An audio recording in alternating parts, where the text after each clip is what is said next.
여러분 안녕하세요. 실크로드의 주병열입니다. 저번 시간에 이어서 이번 시간에도 이성훈 시인의 시집 인생 그 두 번째 시에 대한 얘기를 여러분들과 같이 좀 하고자 합니다. 그 시의 제목은 일월이라고 하는 시의 제목이고요. 우선 시를 먼저 감상을 하시고 같이 얘기를 나눠보도록 하겠습니다.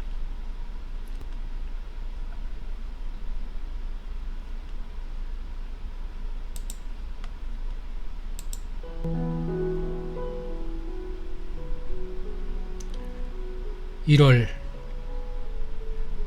이성훈.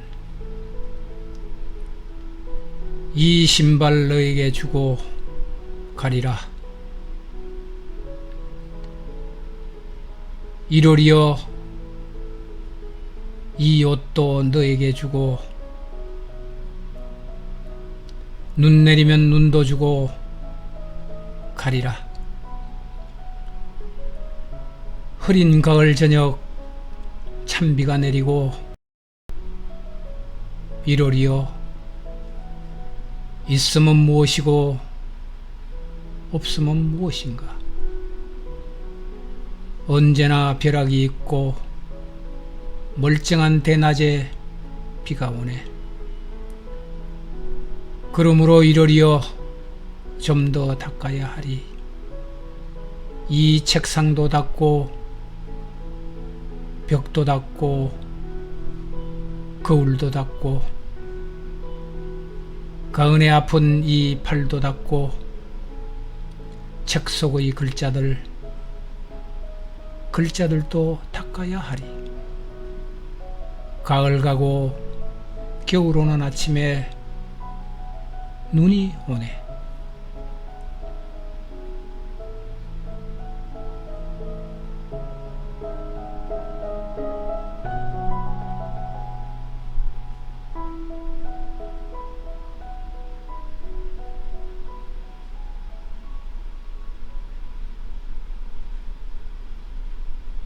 자, 이것이 이제 이성훈 시인의 시집 인생에서 오늘 우리들이 들여다봐야 될 시 일월이라고 하는 두 번째 시입니다. 제목이 이제 일월인데 물론 뭐 하루 또는 뭐 달 뭐 이렇게 우리가 표현을 할 수 있겠지만 이 일월이라고 하는 제목은 아마 일생 또는 삶 뭐 이런 것들을 우리가 얘기를 한다라고 보면 무난할 것 같고요. 자, 한 번씩 다시 복귀해 가면서 여러분들과 생각을 해 보도록 하겠습니다. 이 신발 너에게 주고 가리라. 죄송합니다. 자꾸 이렇게 목이 잠겨서. 이 신발 너에게 주고 가리라. 우리가 신발이라고 하면 도구 또는 뭐라고 할까요? 뭐 용도로서 결정된 한 물건이죠.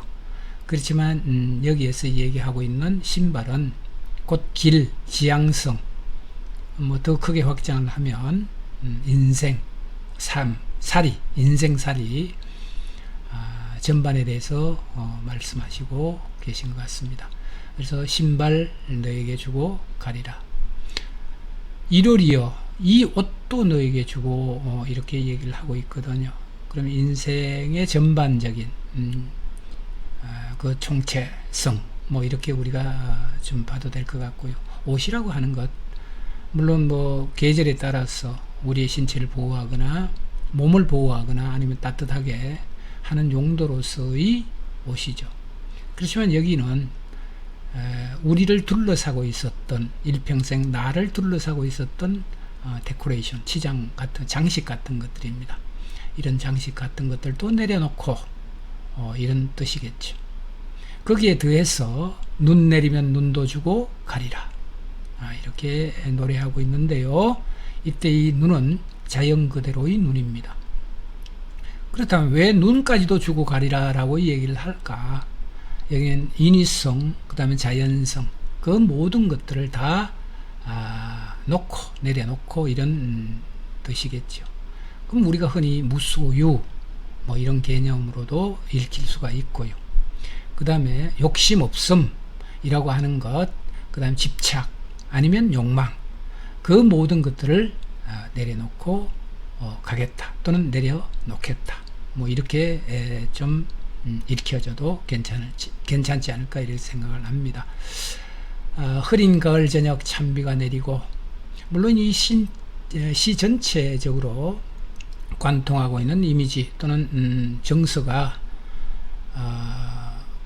정막 또는 뭐 조금 더 과장해서 얘기하면 정멸 뭐 이런 것까지도 우리는 좀 생각할 수 있는데, 그 시 전체를 관통하고 있는 정서적 세계입니다. 그 세계를 잘 뒷받침해주고 있는 이미지가 흐린 가을 저녁 찬비라고 하는 이미지죠.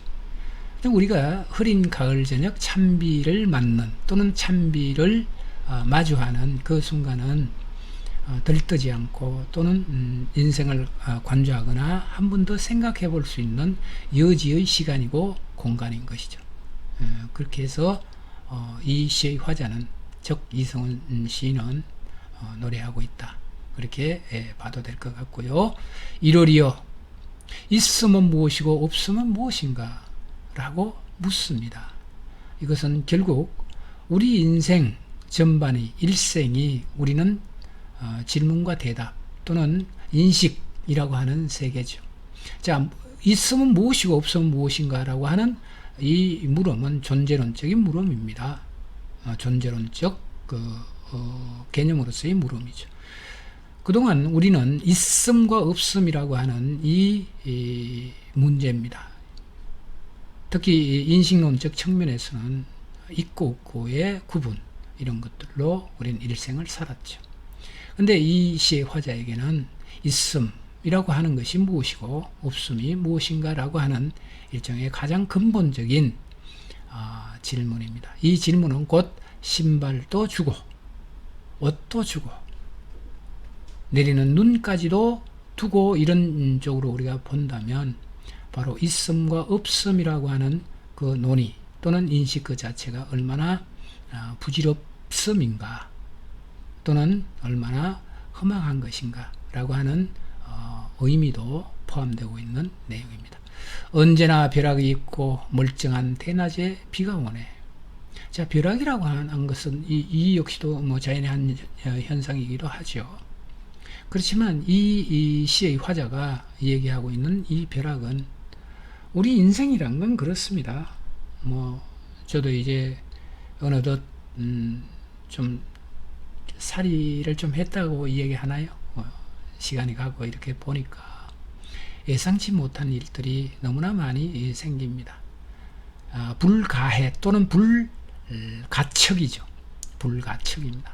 인생 한 평생은 어떤 일이 일어날지 또는 어떤 계기성으로 해서 내가 거기에 반응하고 또 거기에 끄달릴지 알 수 없습니다. 그래서 멀쩡한 대낮에 마치 벼락처럼 그런 사건 또는 사태들이 오는 것, 또는 여기에 그런 것들이 멀쩡한 대낮에 비가 오는 그 가운데 무엇을 묻나요? 있으면 무엇이고 없으면 무엇인가 라고 하는 이 가장 근본적인 질문을 이어가고 있는 거죠. 그러므로 이러리여 좀 더 닦아야 하리. 자, 닦는다라고 하는 것은 무엇일까요? 일생을 닦아야 하리. 우리는 인간으로 태어나서 이 생을 마감할 때까지 그것이 필연이든 아니면 욕망이든 어떤 계기가 됐든 간에 우리는 많은 부분들을 집착하고 소유하려고 합니다. 그것이 뭐 설사 지식이라고 하더라도 또는 물질이라고 하더라도 거기에는 반드시 욕망이라고 하는 문제와 결부되어 있습니다. 그래서 그런 것들을 세월이 지나고 가만히 뒤돌아보니 아까 제가 그 말씀을 드렸나요? 부질없음이라고 하는 세계와 관련이 있고요. 여기는 무라고 하는 개념, 나도 없다라고 하는 이런 그 근본적인 생각들입니다. 이런 것들이 배면에 깔려 있어서 좀 더 닦아야 된다라고 하는 것으로 이행해 가지 않는가, 그렇게 보고요. 이 책상도 닦고, 책상은 뭐 암과 관련돼 있고 지식과 관련돼 있고 이 현상적인 삶과 직결되어 있는 문제죠. 우리가 공부를 하고 또 지식을 쌓고 또 그 공부를 토대로 해서 사회에 진출하고 또 시험을 치고 지위를 얻고 뭐 이런 것들과 관계되어 있고, 또 한편으로는 그건 실제적인 삶과 관련된 문제지만 또 한편으로는 그런 것들이죠. 책상을 통해서, 사유를 통해서, 그 다음에 지적인 탐구를 통해서 나는 누구인가 라고 하는 근본적인 질문까지도 하게 됩니다. 근데 이런 모든 것들이 책상이라고 하는 그 대상을 통해서 우리는 그걸 구축을 하는 거죠. 나라고 하는 것을 바탕으로 해서 구축을 하다 보면 거기는 반드시 뭐가 있나요? 나 중심이라고 하는 것, 이런 것들이 개입할 수 있습니다. 자, 벽도 닫고 거울도 닫고 이렇게 얘기를 하고 있고요. 자, 벽이라고 하는 것은 일종의 뭐 성의 개념도 있지만 나를 지켜가고 나를 보호하고 있는 그 벽도 될 수 있지만 지향성에 대한 장애물 같은 것들이 있습니다. 자, 부처는 출가할 당시에 그 20대 후반인가요? 그때에 이미 결혼을 하고 아이를 뒀죠, 아들을. 그 아이 이름이 이제 출가를 하면서 나울라라고 하는 이름으로 부릅니다. 그것은 그 위대한 성자, 깨달은 자도, 깨달은 이도 나울라라고 하는 얘기를 합니다. 장애죠.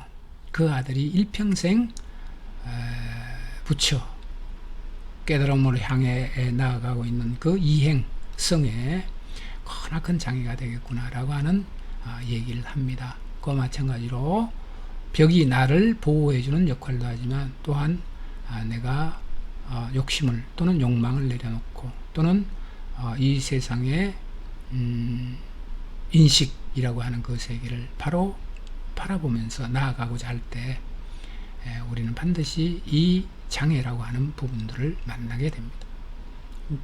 그 장애를 닫고 또는 거울 또 닫고 그래 본래 청정이라고 청정심이라고 얘기를 합니다. 뭐 불교적인 관점입니다. 우리 인간이 가지고 있는 심성 또는 자성은 원래 청정했다. 뭐 이렇게 얘기를 하고 있는데 어느덧 살다 보니까 먼지도 끼고 또는 묵은 때도 켜켜이 앉고 또는 내가 의도적으로 그 본래 면목이죠. 본래 면목이라고 하는 그 세계에 황칠도 하고 그렇게 사라지게 됩니다. 그래서 그런 것들을 모두 닫고 가은에 아픈 이 팔도 닫고 물론 뭐 신체, 몸이라고 하는 부분과 관련되어 있기도 하죠. 그렇지만 팔이라고 하는 것은 일종의 몸에서 가장 중요한 역할을 합니다. 도구적 역할을 하기도 하고 그 다음 우리가 살아가는 데 있어서 팔이 담당하고 있는 이 대상과의 관계에서 팔이 담당하고 있는 부분이 지대하게 크죠. 역할이 큽니다. 또한 이 팔은 글씨를 쓰기도 하고 뭐 손이 쓰기도 하지만 팔도 그 역할을 하기도 합니다. 그런 것들도 내려놓고 또는 말끔하게 닫고 이렇게 이해를 하시면 될 것 같고요. 책 속의 글자들 이 양반이 이제 일평생 시인이시기도 했지만 학자이기도 하고요. 또 너와 나라고 하는 대상과 나라고 하는 이 문제에 천착을 하면서 시를 쓰고 오신 분이고 또 언어는 무엇인가 라고 하는 문제도 아울러서 고민했던 분입니다. 그래서 책 속의 글자라고 하는 것은 나를 깨우쳐주는 이 현실에서 살아가게 또는 이 세상에서 또 눈을 뜨게 하는 그 역할도 하지만 또한 그 책에 갇히면 눈을 멀게도 하는 것이 책입니다. 그래서 우리나라의 선가인가요? 선가, 불교에서 얘기하는 선교죠. 선교에서는 분립문자 뭐 이런 얘기를 합니다. 문자를 떠나야 된다. 문자를 세우지 말아라. 그 얘기와 마찬가지로 글자들도 닦아야 하리 이렇게 얘기를 해요. 분립문자가 거느리고 있는 그 세계는 의미론적인 세계고 그렇다는 거죠. 그래서 그 의미론이라고 하는 것은 인간 중심적 사고를 바탕으로 형성된 세계입니다. 그런 것들을 닦아야 하리. 우리가 그렇게 좀 보면 될 것 같고요. 가을 가고 겨울 오는 아침에 눈이 오네 이렇게 얘기를 하고 있는데, 그래서 계절적인 변화 이런 것들도 우리는 아울러서 이 시에서 들여다볼 수 있습니다. 아까는 비가 오네 이렇게 얘기를 했고요. 지금은 눈이 오네 이렇게 시간의 흐름, 세월 이런 것들을 얘기하고 있는 시가 바로 이 시입니다. 자, 오늘은 여러분들과 이성훈 시인의 시집 인생에서 그 두 번째 시 일월이라고 하는 시를 통해서 같이 생각해 보는 시간을 가졌습니다. 여러분 건강하시고 다음 주에 다시 뵙도록 하겠습니다. 감사합니다.